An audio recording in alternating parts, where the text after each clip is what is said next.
আওয়ামী লীগ সভাপতি প্রধানমন্ত্রী শেখ হাসিনা সহ একাদশ জাতীয় সংসদের নবনির্বাচিত সংসদ সদস্যরা শপথ নিয়েছেন। পরে সংসদীয় দলের প্রথম সভায় আওয়ামী লীগ সভাপতি শেখ হাসিনাকে সংসদীয় দলের নেতা নির্বাচিত করা হয়। এবারের সংসদ গত সংসদের মতো কার্যকর ও গঠনমূলক ভূমিকা রাখবে বলে আশাবাদ আওয়ামী লীগ নেতাদের। এছাড়া গণরায় মেনে নিয়ে ঐক্যফ্রন্ট থেকে নির্বাচিত সংসদ সদস্যরা শপথ নেবেন বলেও আশাবাদ আওয়ামী লীগের। বৃহস্পতিবার সংসদ ভবনে একাদশ জাতীয় সংসদ নির্বাচনে নবনির্বাচিত সংসদ সদস্যদের শপথ গ্রহণ অনুষ্ঠিত হয়।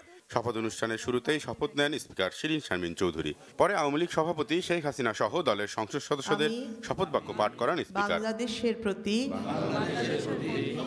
অকৃত্রিম বিশ্বাস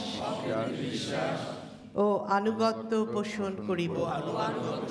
শপথের পর সংখ্যাগরিষ্ঠ দল আওয়ামী লীগের সংসদীয় দলের প্রথম সভায় প্রধানমন্ত্রী ও দলীয় প্রধান শেখ হাসিনাকে সংসদীয় দলের নেতা নির্বাচিত করা হয়।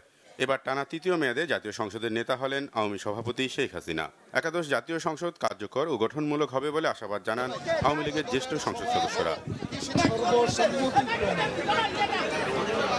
আওয়ামী লীগ সভাপতি আমাদের নেত্রী দেশরত্ন শেখ হাসিনা দলনেতা নির্বাচন করা। বিএনপি জামাতের দুঃশাসন অপশাসনের জবাব দিয়েছে বাংলার মানুষ ব্যালটের মাধ্যমে। আমরা মনে করি যারা নির্বাচিত হয়েছে সকল দলেরই প্রতিনিধিরা নির্বাচিত সংসদ সদস্যরা সংসদ আসে।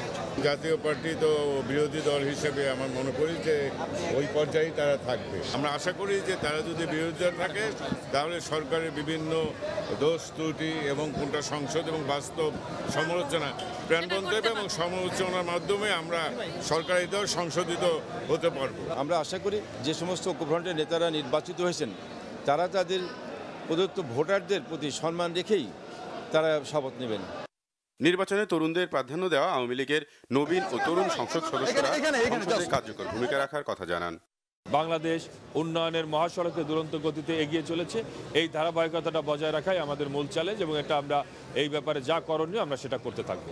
সংসদ সদস্য হয়েছেন এবং খেলা সামনে বিশ্বকাপ একসাথে দুইটা আছে, দেখি অনেক আশা আকাঙ্ক্ষা নিয়ে আসছেন তারা এবং এই আশা আকাঙ্ক্ষার জায়গাটাকে ধরে রাখাটা হবে আমাদের সবার মূল কাজ।